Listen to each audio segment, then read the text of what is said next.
होली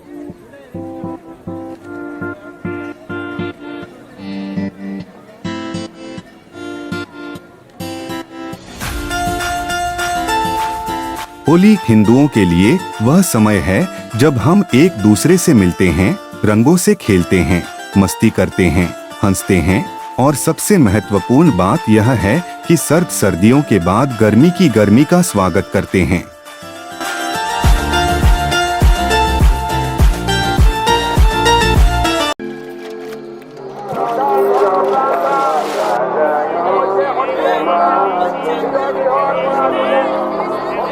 असम के सांस्कृतिक रूप से समृद्ध बारपेटा जिले के प्रसिद्ध दौल उत्सव के बारे में बात किए बिना उत्तर पूर्व भारत में होली शायद अधूरी रहेगी। बारपेटा सतरा का घर बारपेटा जिला असमिया सांस्कृतिक और धार्मिक संवेदनाओं के साथ बहुत निकटता से जुड़ा हुआ है।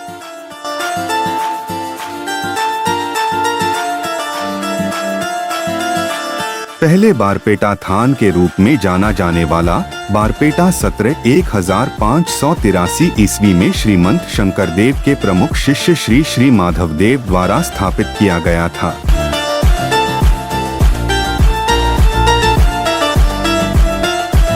बारपेटा में 8 साल बिताने के बाद श्री माधवदेव ने इस सत्र की देखभाल की जिम्मेदारी 1595 में श्री मथुरा दास बुरहा अता को सौंप दी। यह मथुरा दास बुरहा अता के सक्षम नेतृत्व और पहल के तहत था कि होली का त्योहार मनाया जाने लगा। बारपेटा सत्र में देउल या दौल उत्सव या फाल्गुन उत्सव के रूप में साथ ही मथुरा दास बुरहा अता के मार्गदर्शन में वृंदावनी वस्त्र को बारपेटा सत्र के कई शिष्यों द्वारा जटिल रूप से बुना गया था, जिसमें श्री कृष्ण लीला के विभिन्न प्रसंगों के दृश्यों का चित्रण किया गया था।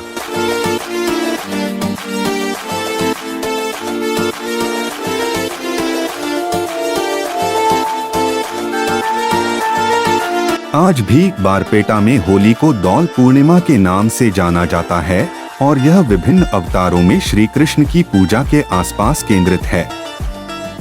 असम की सत्रिया संस्कृति में गहराई से निहित दौल पूर्णिमा मिठाई, रंग और भोजन से कहीं अधिक है।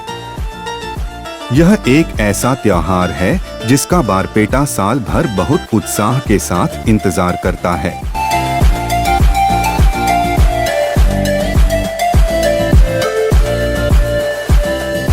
दौल पूर्णिमा हर साल असम के हिंदुओं द्वारा बारपेटा सत्र में अनुष्ठानिक रूप से मनाया जाता है, जो साल के इस समय हजारों भक्तों द्वारा दौरा किया जाता है ताकि वे इस रंगीन त्योहार का हिस्सा बन सकें।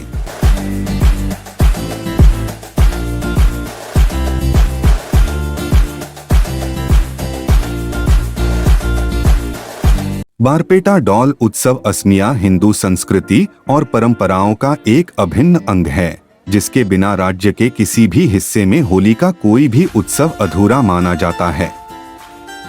ज्योतिषीय संरेखण के अनुसार बारपेटा में दौल उत्सव 3 से 5 दिनों तक जारी रहता है।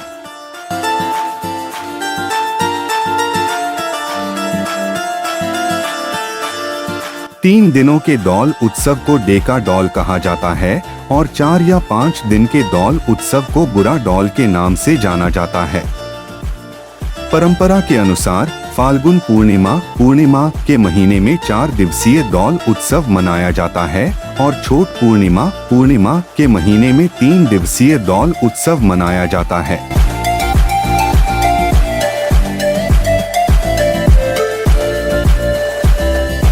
इस त्योहार के पहले दिन को गंध जात्रा या बनहुत्सव कहा जाता है, जब महाप्रभु दौल गोविंदा और कालिया ठाकुर की मूर्तियां नई वेशभूषा और आभूषणों और अन्य पारंपरिक सज्जा में खूबसूरती से तैयार की जाती हैं, जिन्हें मुख्य नामघर प्रार्थना कक्ष के प्रांगण में लाया जाता है।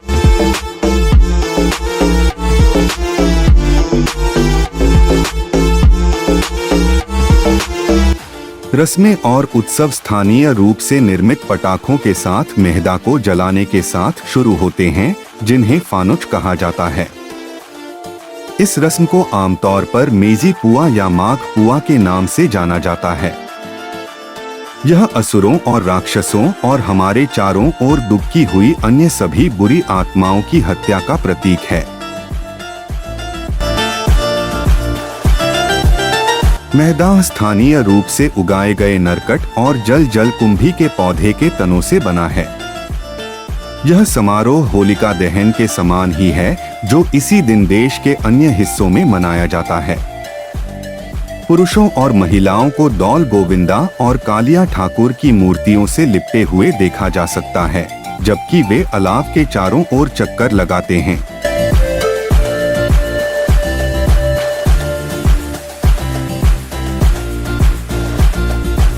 दूसरे दिन को भरा दौल कहा जाता है, जब असमिया वैष्णव हिंदुओं द्वारा नामघर परिसर में श्रीमंत शंकरदेव की महापुरुषिया नाम धर्म परंपरा से जुड़े विभिन्न धार्मिक अनुष्ठानों और सांस्कृतिक प्रदर्शनों जैसे नाम प्रसंग, पोजपाली, गायन, बयान और धुलिया नृत्य का आयोजन किया जाता है।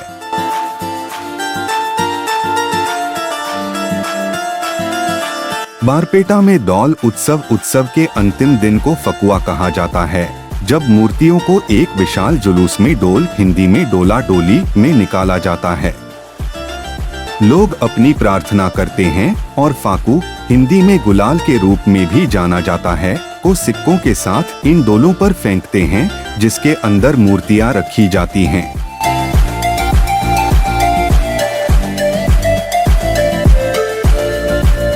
इस धार्मिक और सांस्कृतिक जुलूस में भाग लेने वाले भक्त होली गीत गाते हैं, जो श्री कृष्ण के सम्मान में उत्कृष्ट रचनाएं हैं। विभिन्न वाद्य यंत्रों जैसे ढोल, ताल, खोल और नगाड़ा आदि की धुन पर नाचते हैं।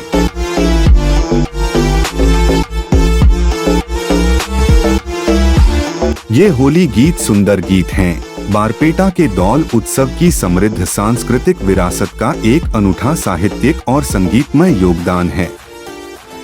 श्रीमंत शंकरदेव द्वारा रचित और दौल उत्सव समारोह के दौरान गाए जाने वाले प्रसिद्ध होली गीतों में से एक है रंग फाकू खेले चैतन्य बनमाली, धोते फकुर गुंडा सिचंता मुरारी। बारपेटा दौल उत्सव से जुड़ी एक परंपरा है, जिसे बह भोंगा परबा या बांस को कुचलने के नाम से जाना जाता है। कहानी महाप्रभु श्री श्री दौल गोविंदा के साथ शुरू होती है, जो लक्ष्मी को पीछे छोड़ते हुए कालाबाड़ी सत्र में घुनुचा के स्थान पर जाते हैं। यही वह कथा भी है जिसका घुनुचा कीर्तन में विस्तार से उल्लेख किया गया है।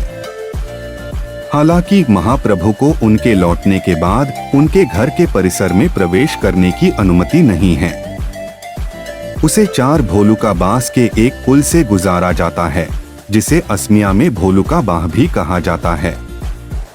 महाप्रभु दौल गोविंदा और मां लक्ष्मी के शिष्य बाद में एक शक्ति युद्ध में शामिल होते हैं, जिसमें बांस टूट जाते हैं और महाप्रभु एक बार फिर मंदिर परिसर में सफलतापूर्वक प्रवेश करते हैं।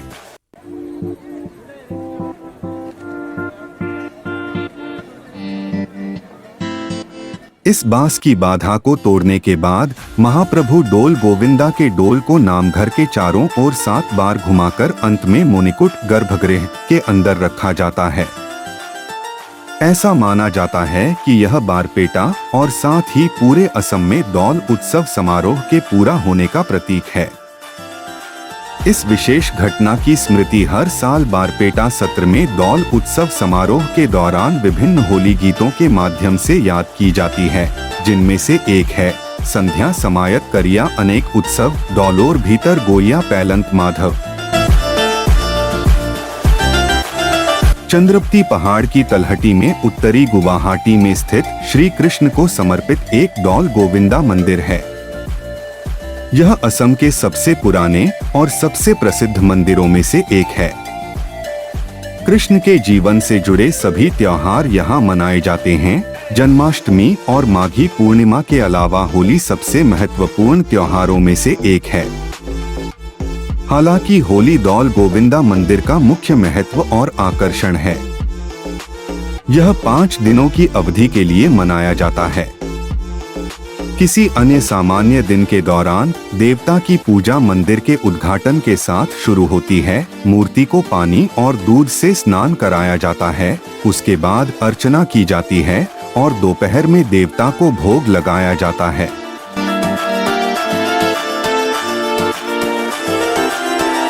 फाल्गुन के महीने में यानी कभी कभी फरवरी और मार्च के बीच होली का उत्सव, जिसे आमतौर पर दौल यात्रा के रूप में जाना जाता है, दौल गोविंदा मंदिर में लगभग एक सप्ताह पहले शुरू होता है।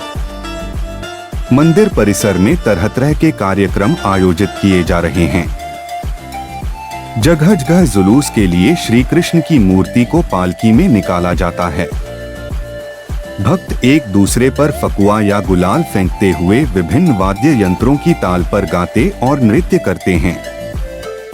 इस मंदिर से जुड़ी प्रचलित कहानी यह है कि श्री कृष्ण की मूर्ति, जो मुख्य गर्भगृह में प्रतिष्ठित है, चमत्कारिक रूप से पाई गई थी।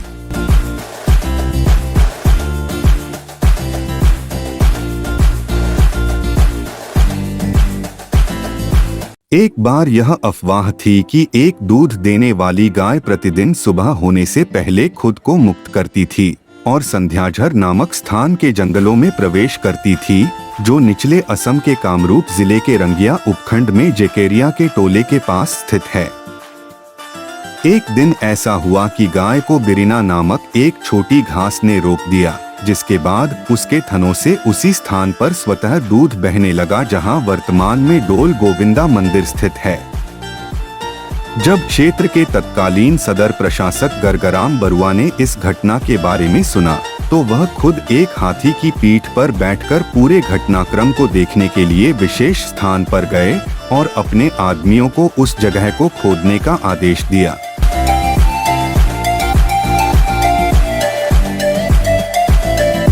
एक दुर्लभ काले पत्थर से बनी और बांसुरी बजाते हुए श्री कृष्ण की एक सुंदर मूर्ति खुदाई पूरी होने के बाद अंततः खोजी गई।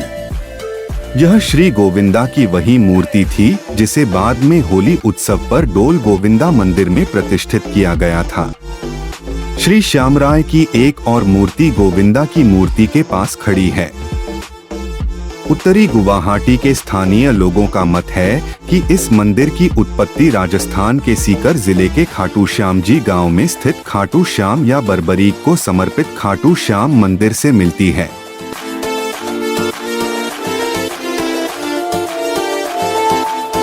असम में दौल गोविंदा मंदिर का राजस्थान के सीकर में खाटू श्याम मंदिर के साथ यह संबंध हालांकि किसी कल्पना या किसी की कल्पना से पैदा नहीं हुआ है।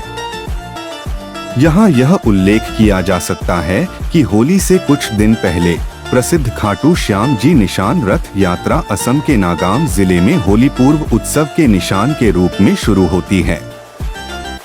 यह 3 से 4 दिनों तक जारी रहता है और भक्त अपने हाथों में निशान नामक पीले झंडे लेकर नागाम में श्याम मंदिर तक पहुँचने के लिए नंगे पैर चलते हैं और औपचारिक रूप से होली मनाने से पहले खाटू श्याम के दर्शन करते हैं।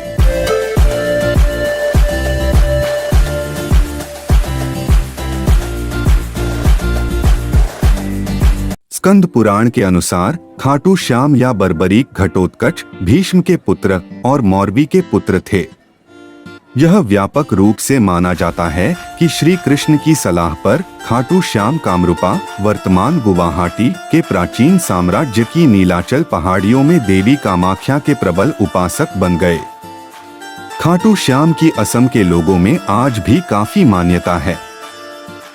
एक प्रचलित मान्यता है कि निशान यात्रा का हिस्सा बनने और मंदिर में खाटू श्याम को पीला झंडा चढ़ाने से जीवन में सभी प्रकार की समस्याएं दूर हो सकती हैं।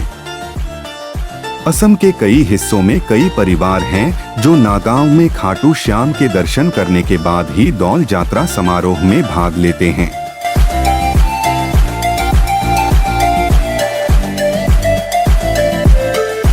असम में बारपेटा दौल उत्सव के अलावा यशांग मणिपुर में मनाए जाने वाले रंगों के एक और महत्वपूर्ण त्योहार के रूप में सामने आता है। यह एक 5 दिवसीय लंबी घटना है जो मैतेई चंद्र कैलेंडर के आखिरी महीने लमडा के पूर्णिमा के दिन मनाया जाता है, जो अंग्रेजी कैलेंडर के अनुसार फरवरी के अंत या मार्च की शुरुआत में होता है। उसी समय के आसपास होली मणिपुर के मैतेई हिंदुओं के सबसे महत्वपूर्ण त्योहारों में से एक, यशाम स्थानीय तत्वों से प्रभावित सनातन हिंदू परंपराओं के एक सुंदर मिश्रण का प्रतिनिधित्व करता है।